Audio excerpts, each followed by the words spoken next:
Paulo e Estevão, pelo Espírito Emmanuel, psicografia Francisco Cândido Xavier. Segunda parte, capítulo 7, parte 5. Nesse ritmo cordial, conversaram muito tempo, até que o apóstolo dos gentios concluiu mais confortado. O que de tudo concluo é que minha tarefa no Oriente está finda. O espírito de serviço exige que me vá além. Tenho a esperança de pregar o evangelho do reino em Roma, na Espanha e entre os povos menos conhecidos. Seu olhar estava cheio de visões gloriosas e João murmurou humildemente: Deus abençoará os teus caminhos. Demorou-se ainda em Éfeso, movimentando os melhores empenhos a favor dos prisioneiros. Conseguida a liberdade dos detentos, resolveu deixar a Jônia dentro do menor prazo possível. Estava, porém, profundamente abatido. Dir-se-ia que as últimas lutas haviam cooperado no desmantelo de suas melhores energias.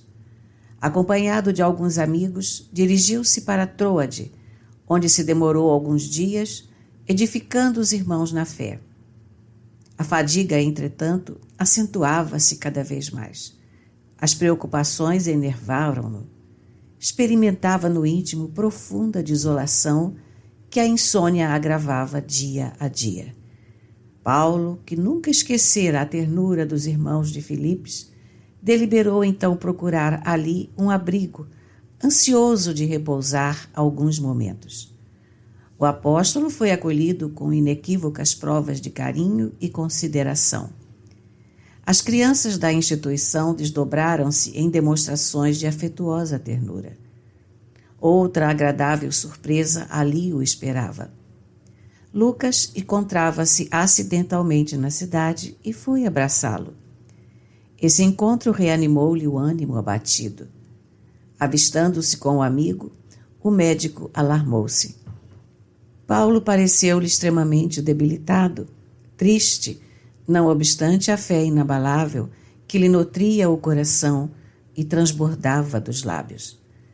Explicou que estivera doente, que muito sofrera nas últimas pregações de Éfeso, que estava sozinho em Filipos. Depois do regresso de alguns amigos que o haviam acompanhado, que os colaboradores mais fiéis haviam partido para Corinto, onde o aguardavam. Muito surpreendido, Lucas tudo ouviu silencioso e perguntou: Quando partirás? Pretendo aqui ficar 2 semanas. E depois de vaguear os olhos na paisagem, concluiu em tom quase amargo: Aliás, meu caro Lucas, julgo ser esta a última vez que descanso em Filipos. Mas por quê? Não há motivos para pressentimentos tão tristes. Paulo notou a preocupação do amigo e apressou-se a desfazer-lhe as primeiras impressões. Suponho que terei de partir para o Ocidente, esclareceu com um sorriso. Muito bem, respondeu Lucas reanimado. Vou ultimar os assuntos que aqui me trouxeram e irei contigo a Corinto. O apóstolo alegrou-se. Rejubilava-se com a presença de um companheiro dos mais dedicados. Lucas também estava satisfeito com a possibilidade de assisti-lo na viagem. Com grande esforço, procurava dissimular a penosa impressão que a saúde do apóstolo lhe causara. Magríssimo, rosto pálido, olhos encovados, o ex-rabino dava a impressão de profunda miséria orgânica. O médico, no entanto, fez o possível por ocultar suas dolorosas conjecturas. Como de hábito, Paulo de Tarso, durante a viagem até Corinto, falou do projeto de chegar a Roma, para levar à capital do império a mensagem do amor do Cristo Jesus. A companhia de Lucas, a mudança das paisagens, revigoravam-lhe as forças físicas. O próprio médico estava surpreendido com a reação natural daquele homem de vontade poderosa. Pelo caminho, através das pregações ocasionais de um longo itinerário, juntaram-se-lhe alguns companheiros mais devotados. Novamente em Corinto, o ex-rabino ratificou as suas epístolas, reorganizou amorosamente os quadros de serviços da igreja e, no círculo dos mais íntimos, não falava de outra coisa, senão do grandioso projeto de visitar Roma, no intuito de auxiliar os cristãos já existentes na cidade dos Césares a estabelecerem instituições semelhantes às de Jerusalém, de Antioquia, de Corinto e outros pontos mais importantes do Oriente. Nesse meio tempo, readquiriu as energias latentes do organismo debilitado. Desdobrava-se no plano, coordenando ideias e mais ideias do programa colimado na imperial metrópole. Aventou numerosas providências. Pensou em preparar sua chegada, fazendo-a preceder de carta, na qual recapitulasse a doutrina consoladora do Evangelho e nomeasse, com saudações afetuosas, todos os irmãos do seu conhecimento no ambiente romano. Áquila e Prisca tinham voltado de Éfeso para a capital do império no intuito de recomeçar a vida. Seriam auxiliares diretos. Para esse fim, Paulo empregou alguns dias na redação do célebre documento, concluindo-o com uma carta de saudações particulares e extensas. Foi aí que se verificou um episódio escassamente conhecido pelos seguidores do cristianismo.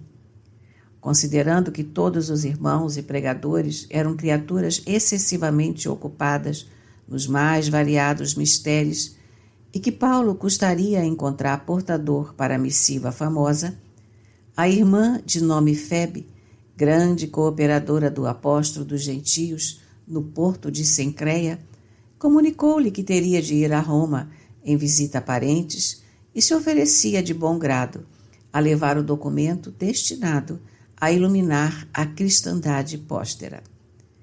Paulo exultou de contentamento, aliás extensivo a toda a confraria. A epístola foi terminada com enorme entusiasmo e júbilo. Tão logo partiu a emissária heróica, o ex-rabino reuniu a pequena comunidade dos discípulos diletos para assentar as bases definitivas da grande excursão. Começou explicando que o inverno estava a começar, mas tão depressa voltasse o tempo de navegação, embarcaria para Roma. Depois de justificar a excelência do plano, visto já estar implantado o Evangelho nas regiões mais importantes do Oriente, pediu aos amigos íntimos lhe dissessem como e até que ponto lhes seria possível secundá-lo. Timóteo alegou que Eunice não podia, no momento, dispensar seus cuidados, dado o falecimento da veneranda Lóide. Segundo expôs, precisava regressar a Tessalônica e Aristarco o secundou nesse parecer. Sópatro falou de suas dificuldades em Bereia. Gaio pretendia partir para Derbe no dia seguinte. Tíquico e Trófimo alegaram a necessidade urgente de irem a Éfeso, de onde pretendiam mudar para Antioquia, berço natal de ambos. Quase todos os demais estavam impossibilitados de participar da excursão. Apenas Silas afirmou que poderia fazê-lo, fosse como fosse. Chegada, porém, a vez de Lucas, que se mantivera até então calado, disse ele estar pronto e resolvido a compartilhar dos trabalhos e alegrias da missão de Roma. De toda a assembleia, 2 apenas poderiam acompanhá-lo. Paulo, todavia, mostrou-se conformado e satisfeitíssimo. Bastavam-lhe Silas e Lucas, habituados aos seus métodos de propaganda e com os mais belos títulos de trabalho e dedicação à causa de Jesus. Tudo corria às maravilhas. O plano combinado auspiciava grandes esperanças. Quando no dia imediato, um peregrino, pobre e triste, surgia em Corinto, desembarcado de uma das últimas embarcações chegadas ao Peloponeso para a ancoragem longa do inverno. Vinha de Jerusalém, bateu às portas da igreja e procurou instantaneamente por Paulo, a fim de entregar-lhe uma carta confidencial. Defrontando o singular mensageiro, o apóstolo surpreendeu-se. Tratava-se do irmão Abdias, a quem Tiago incumbira de entregar a carta ao ex-rabino. Este tomou-a e desdobrou-a um tanto nervoso.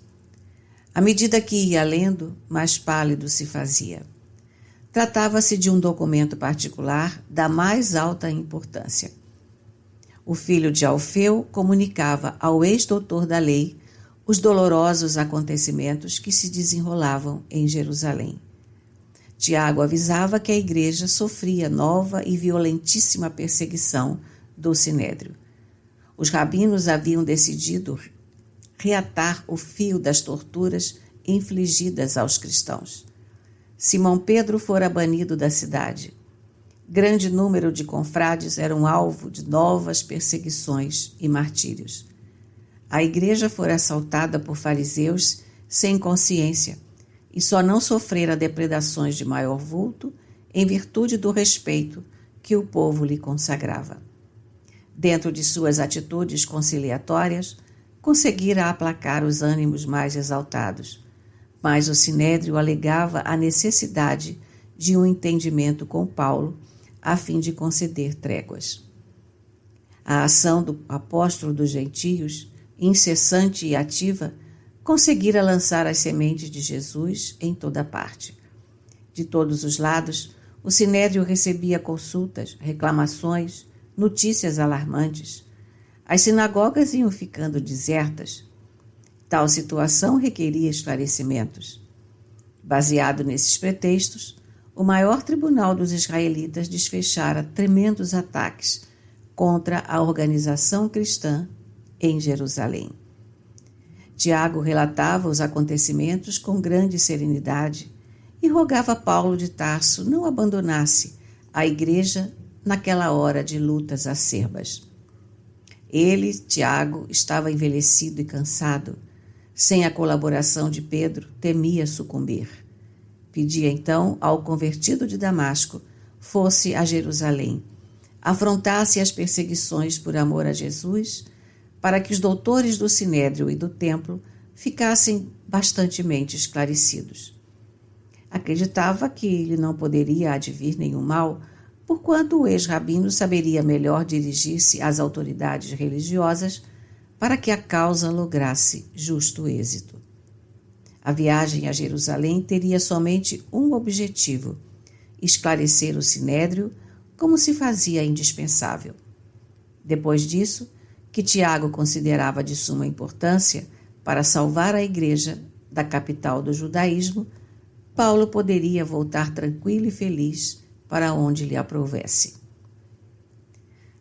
A mensagem estava crivada de exclamações amargas e de apelos veementes. Paulo de Tarso terminou a leitura e lembrou o passado. Com que direito lhe fazia o apóstolo Galileu semelhante pedido? Tiago sempre se colocara em posição antagônica. Em que pesasse a sua índole impetuosa, franca e inquebrantável, não podia odiá-lo. Entretanto, não se sentia perfeitamente afim com o filho de Alfeu, a ponto de se tornar seu companheiro adequado em lance tão difícil. Procurou um recanto solitário da igreja, sentou e meditou. Experimentando certas relutâncias íntimas em renunciar à partida para Roma, não obstante o projeto formulado em Éfeso nas vésperas da Revolução dos Ourives, de só visitar a capital do império depois de nova excursão a Jerusalém, procurou consultar o Evangelho por desfazer tão grande perplexidade. Desenrolou os pergaminhos e, abrindo-os ao acaso, leu a advertência das anotações de Levi. Concilia-te depressa com o teu aniversário. Diante dessas palavras judiciosas, não dissimulou o assombro, recebendo-as como um alvitre divino para que não desprezasse a oportunidade de estabelecer com o apóstolo Galileu os laços sacrossantos da mais pura fraternidade. Não era justo alimentar caprichos pessoais na obra do Cristo.